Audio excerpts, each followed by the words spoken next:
Dare to enter Crow's Quill's books, where tales of forgotten realms and fearless souls come alive. Today's journey, Plato Wyngard and the Valley of the Immortals, Chapter 43 to 47, and its explosive conclusion, by Mark and James Lindsay. Will you uncover the truth hidden in the shadows? Shots on Chapter 43. So how exactly does this work? General Toon asked Bian. She turned her head away, jaw clenched. I won't ask again. We don't need her, the Wraith answered. Toon turned to her. I think I know enough to get us through.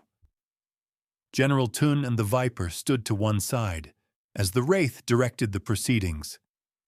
Behind each of the pillars stood a soldier holding a dragon statue. They need to be placed down in the correct sequence. Once down only I may proceed. Is that understood? The Wraith asked. She took the silence that followed as confirmation. Wind, earth, fire, and water, the Wraith instructed. The soldiers placed them carefully down in the correct order. A hum sounded in the air, growing slowly louder by the second. The floor of the temple began to shake and groan, rock scraping against granite, as something within the large box in the center of the room started to move. The air crackled with energy. One of the soldiers, spooked by what was happening, started to back away from the room. 2 paces out, the energy that had been slowly building unleashed and struck the man. In one instant, what had been flesh and blood was nothing more than a dark shadow on the ground. As I said before, no one move, unless of course you want to share his fate. Again, she was greeted with silence. During this time, Luther and Nahat had been silently working against their restraints, hoping that once free they could somehow rescue Bian and at best get the hell out. Although the current pyrotechnics display now seemed to be putting a damper on that line of thinking. Everyone was now focused on the center of the room, as the stone box was starting to vibrate and shake, bursts of pure white light breaking through the cracks in the seams. Whatever was happening, it was certainly building to a crescendo. Plato and the 3 guild members were slowly moving towards the temple in a tight diamond configuration with Plato at the front, now armed with an M16. They hadn't told him anything of who they were or why they were there, but one thing was for certain. This was definitely not their first rodeo. Approaching from the rear, they could hear a deep hum emanating from within.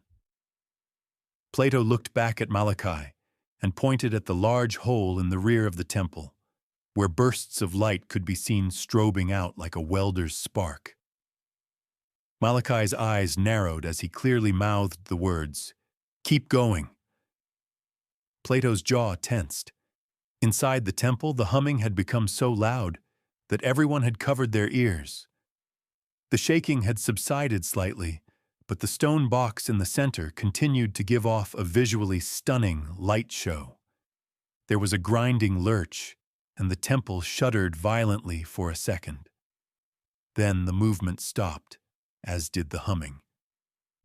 Everyone waited, not sure what to expect next. Absolute silence filled the room. Then there was a large bang. The sides of the box fell away like domino pieces, and a pulse of pure light lit up the room like a mini nova. Everyone tried to shield their eyes as the room went white-hot, then black again. Slowly, everyone peered through bleary eyes at the center of the room. The 4 guards outside the temple were now facing in. A combined sense of awe and fear. They knew on a primal level that whatever forces were at work inside were far beyond the knowledge of man. Plato also felt this, but he was also a practical man and not one to look a gift horse in the mouth.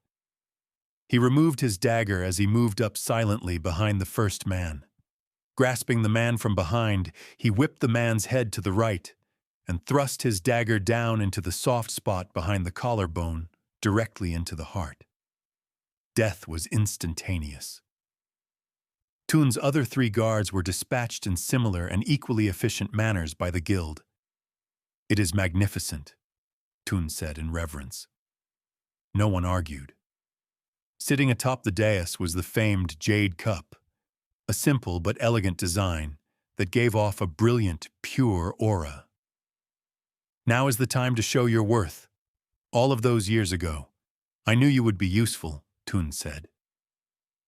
The wraith hesitated as she listened to the general. Then, as always, she followed her training and moved forward. Hands outstretched, she reached for the cup. Luther had been running the rope that bound his hands, back and forth across an edge of stone wall. He had managed to wear a good deal of the rope away, but the process was taking too long. He had now resorted to brute strength. The fibers on his rope were starting to give way, and when the light had pulsed moments earlier, he had snapped his restraints. Careful not to be noticed, he sat still, biding his time. The wraith touched the jade cup, her fingers curling around its smooth, curved surface. A small jolt of energy passed from the cup into her, like static electricity.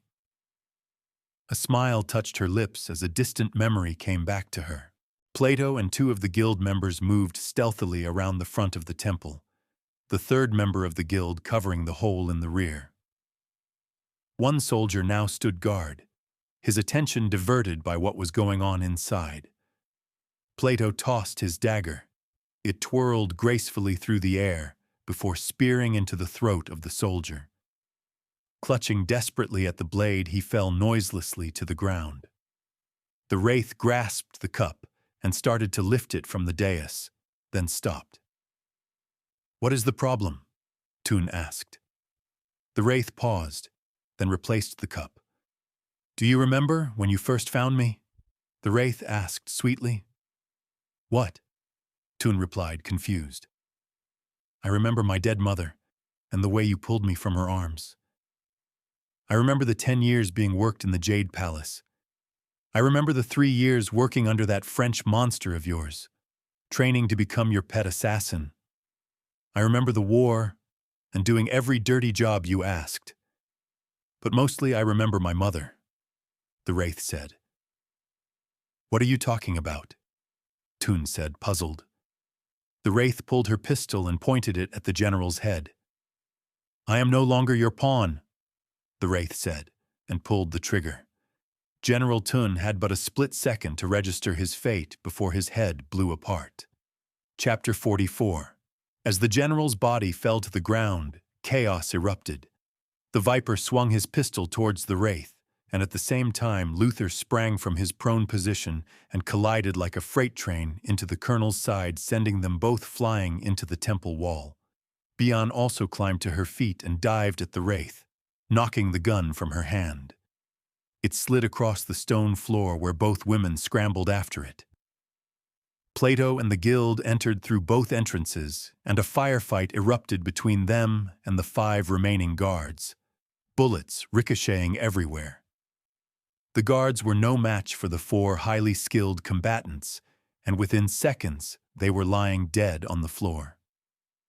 Plato was quick to take stock of what was happening within the room. General dead. Luther grappling with the Viper and Bian fighting the wraith, and finally Nat flopping around the floor like a fish, his arms still tied. He could wait, Plato thought. The guild held their positions, waiting to see how the final act would be played out. Luther grabbed the Viper by the throat and started to squeeze with all his might. The Viper's eyes went wide as he struggled to break free of the Marine's grip. "You don't know how long I've dreamed of this moment." Luther grinned. The Viper's eyes were starting to bulge. Trying desperately to breathe, he struck out at his ribs in a last-ditch effort to stop Luther. The blows would be felt for days afterwards, but were not enough to make him stop. Luther doubled his efforts, sensing the Viper weakening in his hands. He wrung the colonel's neck until he finally felt him go limp. The days of exertion had taken their toll. Luther didn't know if it was the fatigue or the flooding sense of closure, but he simply rolled away from the dead body of the viper and lay on his back, breathing hard, but alive. Plato closed in on Bian and the Wraith, who were rolling around on the floor, battling for control of the Wraith's pistol. Unable to get a clear shot, he stood back, waiting for an opportunity. "Give up! You can't possibly hope to win!" the Wraith grunted. "No, you'll never possess the cup," Bian hissed. The Wraith drove a knee between her legs. Bian winced from the blow. The Wraith was able to gain the advantage and climbed on top, the pistol still in both their grasps. The Wraith flung her head forward, smashing into Bian's cheekbone.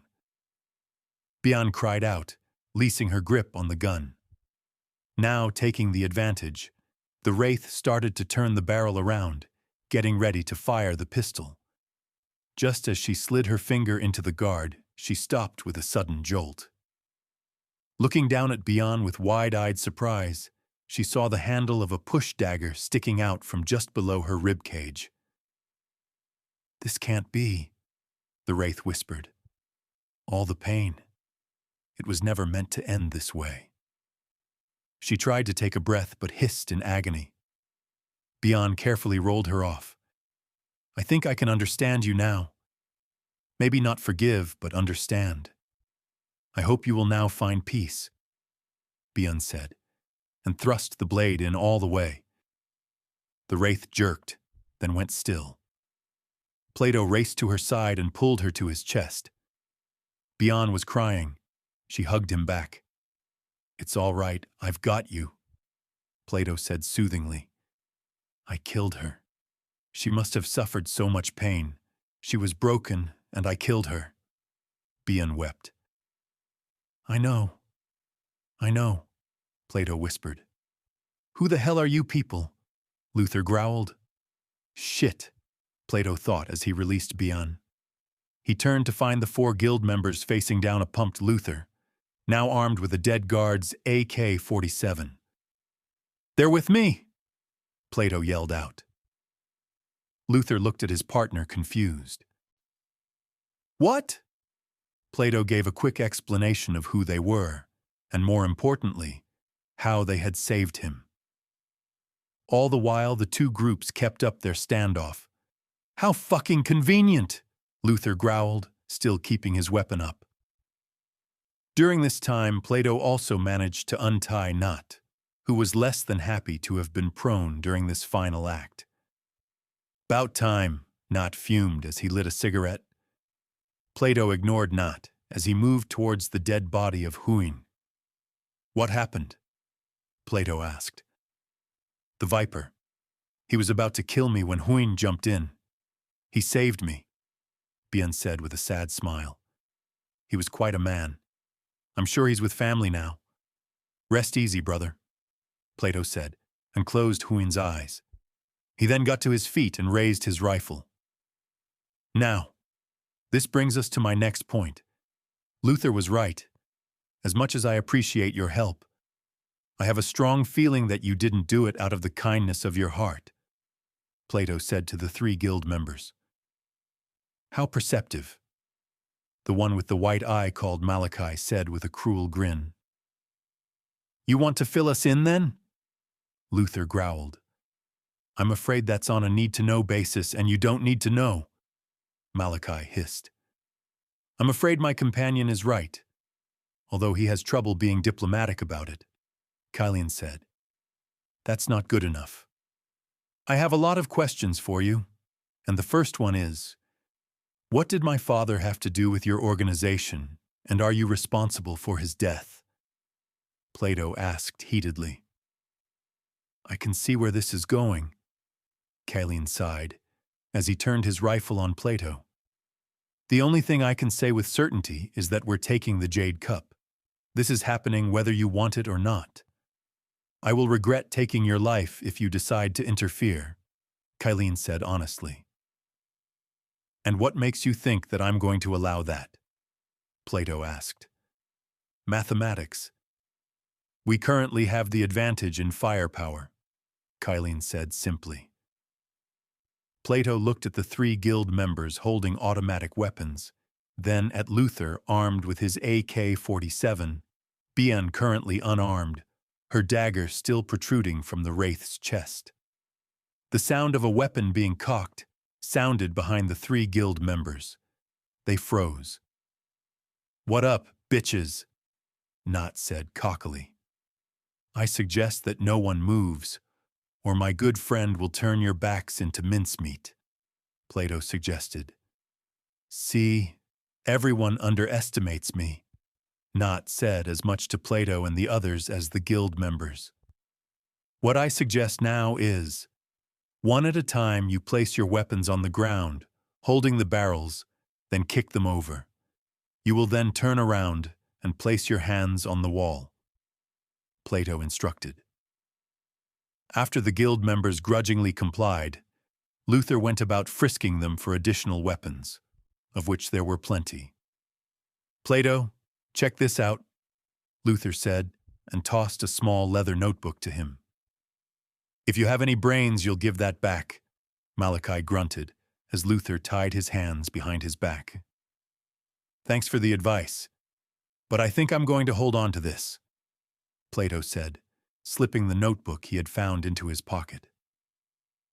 Once all of the guild members were restrained and seated against the wall, Plato turned his full attention to Bian and the Jade Cup.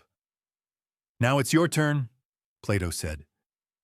Bian nodded nervously and approached the cup. Reaching out tentatively, she touched it. A tingle of electricity flowed through her, but instead of flinching, she grasped the cup and slowly lifted it from the dais. "I've got it. I've got the Jade Cup," Bian said with a smile. "That you have," Plato agreed. They carefully stowed the Jade Cup as well as the 4 immortals into their packs and prepared to leave. Plato faced the 3 guild members. "It didn't have to be like this. Remember that. One way or another, I'll find the answers I seek," Plato said. "We can't leave them like this," Bian said. "Relax. These boys are well trained. It might take them a few hours, but they'll get free, and by then we'll be long gone," Luther said. "You're making a big mistake," Kylene said. "Yeah, I know," Plato replied wearily. "And I'll be seeing you again," Malachi growled. Luther stepped forward and punched him in the face, knocking him cold. "I don't like him," Luther said, matter of fact. Plato shook his head with a grin. "Let's get you home," Plato said to Bian. Luther loaded the body of Huyn over his shoulders, and they departed. It was close to midday by the time they made it back to their plane. Along the way, they found a chopper belonging to General Thun by the river, its pilots and a sizable force of security slaughtered. It wasn't until they were in the air that Plato was finally able to relax. With the guild still alive, and now knowing their level of expertise, he was a little apprehensive about their response. Only time would tell. Chapter 45. They arrived at Bian's village just before sunset. Greeted warmly by the locals, Bian raced off to her small hospice with the Jade Cup in her hands, leaving the others to endure the appreciative villagers. It wasn't until later that night that Plato found Bian, her fatigue finally catching up with her. "I'm afraid to ask," Plato said. "It's only been a couple of hours since I administered the contents of the cup," Bian said. "How exactly does that work?" Plato asked. "From the scrolls it says that the cup can be filled from any water source.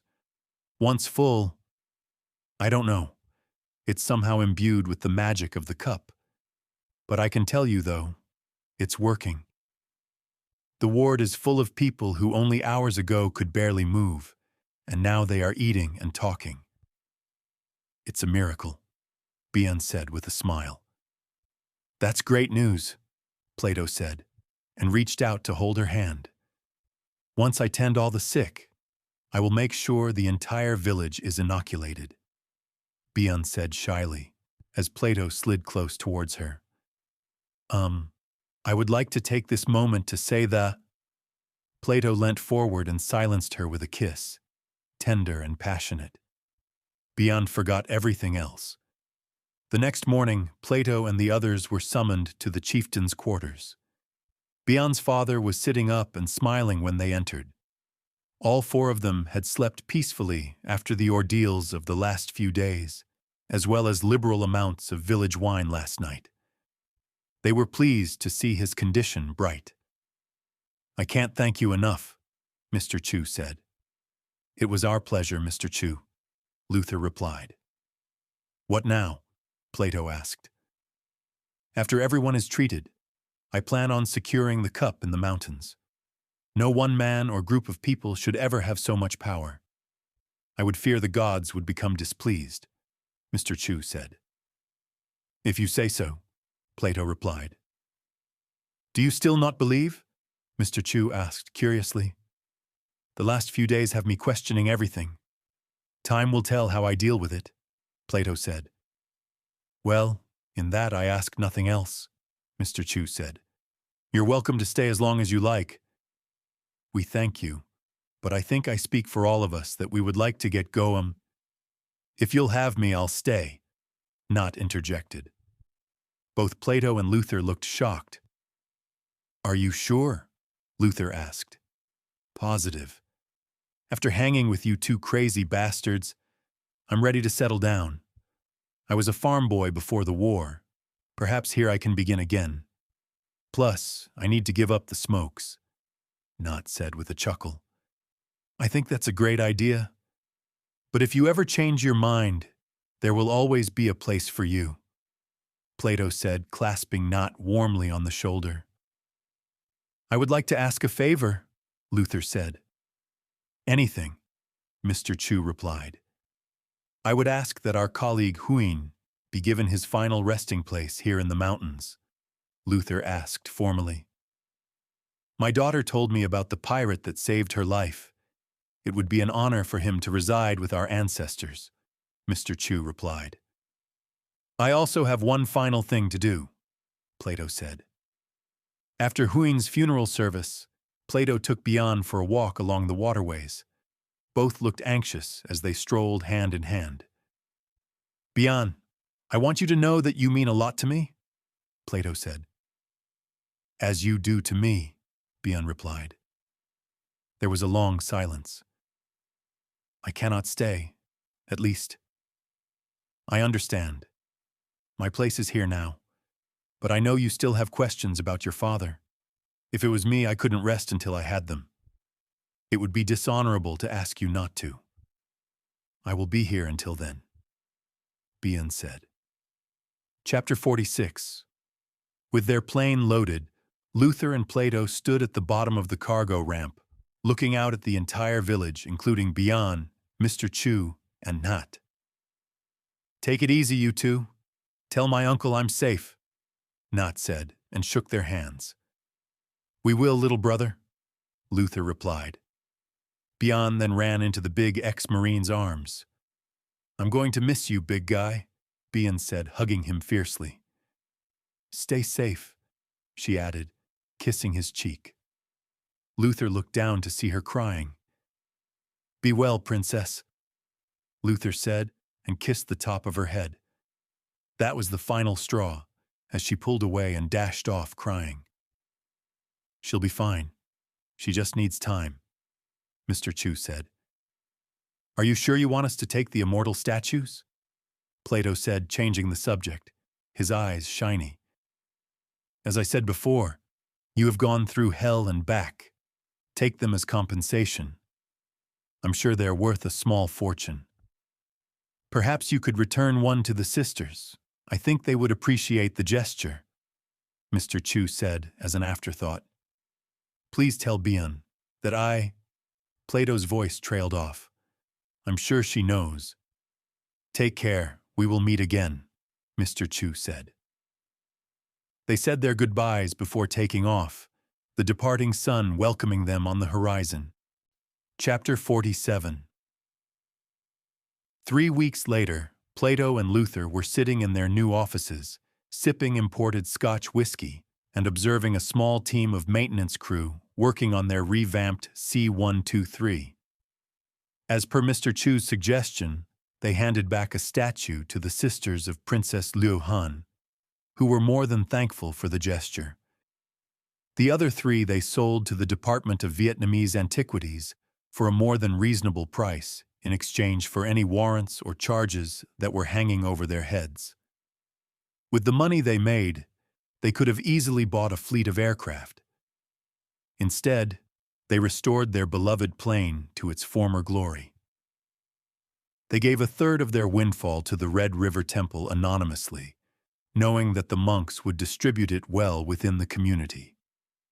Now, for the first time ever, they had the opportunity to take on clients at their leisure. Luther noted that Plato had been quieter than usual. Leaving Bian had been harder than he imagined. Also, the notebook that he had relieved the guild of had not given him the answers that he sought, as it had been written in code. He would work it out eventually, he thought, as he sipped his whiskey. "You still thinking about that book?" Luther growled. "No. Maybe." "Shut up," Plato replied. "Give it to me and I'll decode it, in the bathroom," Luther said with a chuckle. "Ha ha ha, you're priceless," Plato mocked. "Whatever. Things are great at the moment. We are halfway respectable, and we have a good list of clients. Life is good. Stop brooding," Luther snapped. "You're right," Plato replied with a sigh. "I am," Luther said, surprised. "Yes, you are. Besides, what could go wrong now?" Plato said. Just then, a pretty young girl, whom Luther had hired a few days ago as a receptionist, came striding into their office. "Sirs, I'm sorry to disturb, but a courier just dropped this off," the young girl said, and handed a large, square package to Plato. He dismissed her and proceeded to open it with a penknife. "That's strange, there's no sender," Plato said. "What is it?" Luther asked. "I'll let you know when I Plato stopped mid-sentence. "What's the matter?" Luther asked, sitting up in his seat.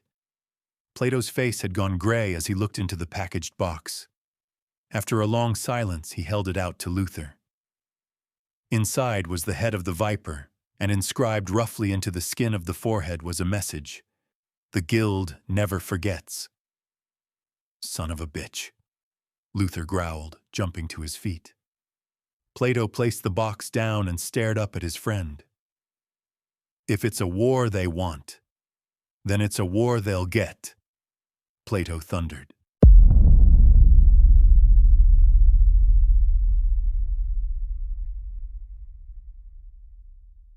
That seals today's tale in shadows.